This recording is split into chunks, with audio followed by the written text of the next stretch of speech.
Ennemis de la junte oligarchique, franc-maçonne, spéculative, criminelle, corrompue au pouvoir en France, bonjour. En préambule, je fais une nécessaire mise au point suite à quelques réflexions désobligeantes qui m'ont été rapportées. Pourquoi le président de Renaissance française, Serge Petit-Demange, s'occupe-t-il plus de l'Afrique et de Monaco que de la France? À ces gens-là, je réponds sans haine, sans colère, mais avec une certaine irritation, que ça va faire 18 ans le mois prochain, plus particulièrement depuis décembre 2016, que je lutte ouvertement contre l'oligarchie plutocratique franc-maçonne au pouvoir, dénonçant ses dérives mortifères et offrant des alternatives d'action légale. Je vous ai informé à maintes reprises, preuves indiscutables à l'appui, que nous n'avons jamais eu de constitution le 4 octobre 1958. Son article 65, en totale contradiction avec l'article 64, l'ordonnance numéro 58-1270 du 22 décembre 1958 et le décret numéro 2016-1675 du 5 décembre 2016 sont là pour le prouver, sans conteste possible. Qu'avez-vous fait de ces informations capitales pour la survie de notre pays? Rien. Moi, je suis allé au Sénat le 29 mars 2018 pour alerter l'Archer. Le 12 septembre 2018, je suis allé chercher Macron à l'Élysée. J'ai réalisé, seul, une vidéo dans laquelle Renaissance française offre une prime de 100 millions d'euros pour l'arrestation de Macron. J'ai subi la plainte qu'il a déposée. Je me suis défendu seul avec l'argument imparable, sans constitution, aucun jugement légitime. J'ai constaté avec satisfaction le classement sans suite de sa plainte. J'ai subi en réaction arbitraire l'agression perfide, lâche, d'une convocation pour subir une expertise psychiatrique au sein d'une gendarmerie. Moi, à 76 ans, j'ai sacrifié ma liberté en France pour m'exiler en Suisse, laissant derrière moi une villa de toute beauté que j'avais pensée et bâtie avec mes mains, où j'ai failli y laisser ma vie, perdant mon sang en abondance si j'avais paniqué au moment de l'accident qui a définitivement endommagé ma main. Je ne vous en veux pas, mais il serait temps pour vous, chers amis désemparés, que vous preniez conscience de tout le travail et les risques pris, les lourds sacrifices que j'ai consentis, d'abord pour vous. Qui a fait le 10e de ce que j'ai eu le courage de faire? Je dis simplement que si j'avais été écouté et entendu le 8 mai 2018, 6 mois avant le 18 novembre 2018, début du mouvement des Gilets jaunes, nous n'en serions pas là aujourd'hui.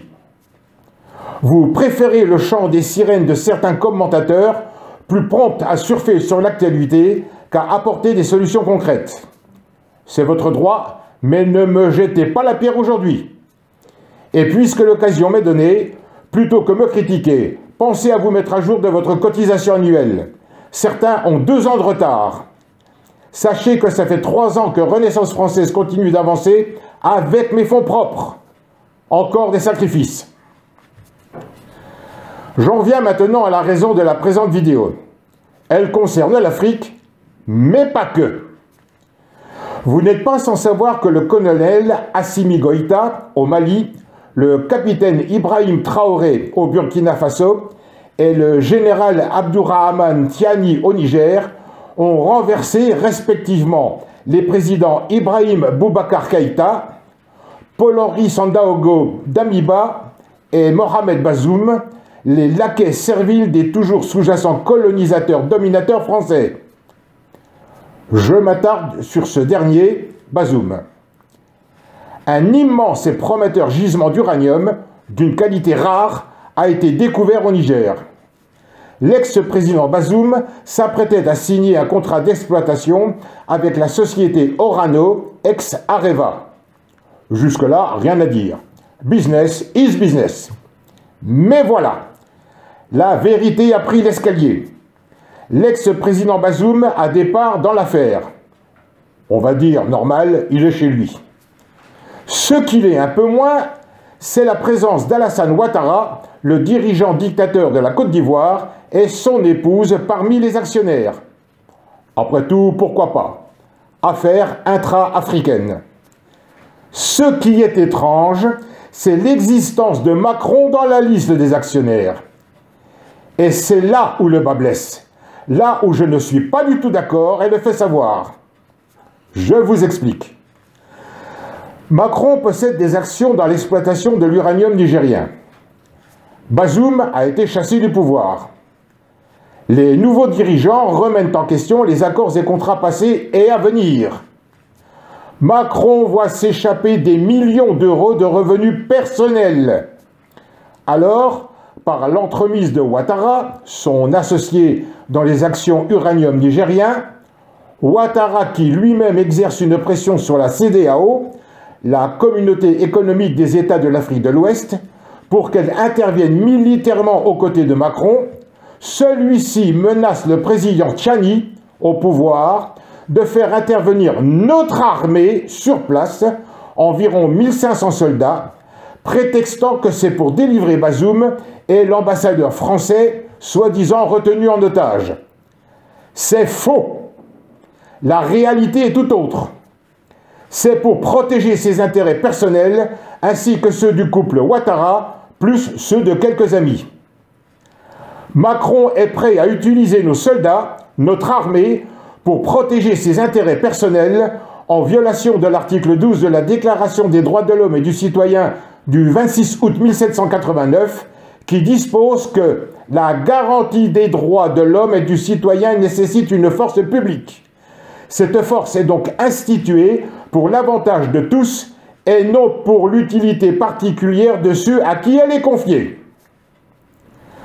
Parce que Macron voit s'envoler des millions d'euros de bénéfices privés, que nous, le peuple français, nous ne verrons jamais, il est prêt à transiger avec le droit fondamental, utiliser la force publique, notre armée, déclencher une guerre là où il n'a pas réussi en Ukraine, mettre la vie de nos soldats en danger pour protéger ses futurs dividendes en éludant la réaction de la Russie, de la Chine, de l'Algérie, du Mali, du Burkina Faso, en faisant fi de la présence de beaucoup de ressortissants de ces pays sur le sol de France qui ne manqueront pas de réagir. Que feriez-vous à leur place? Nous avons là les raisons réelles des attentats sur le sol de France. Monsieur le général d'armée Thierry Burkhardt, actuel chef d'état-major des armées, c'est la deuxième fois que je m'adresse à vous. La première fois, c'était le 18 septembre 2021, à quelques encablures seulement du ministère des Armées à Paris.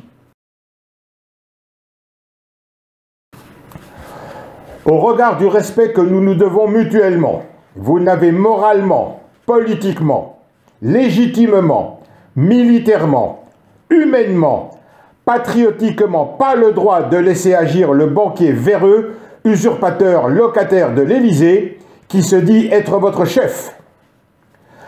La France ne peut plus compter sur les forces de l'ordre et bien évidemment sur le gouvernement, le Parlement et l'autorité judiciaire pour le rétablissement de l'état de droit.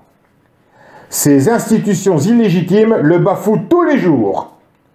Ne reste que vous, avant le soulèvement populaire qui couve. En Italie, on dit « Tutti i nodi dei capelli vanno al patine », tous les nœuds des cheveux vont au peigne. En France, le dicton approprié à la situation est « la goutte d'eau qui fait déborder le vase ». Un jour prochain ne va pas ressembler aux autres. La passion pour le football et le rugby ne suffira pas à tempérer la colère.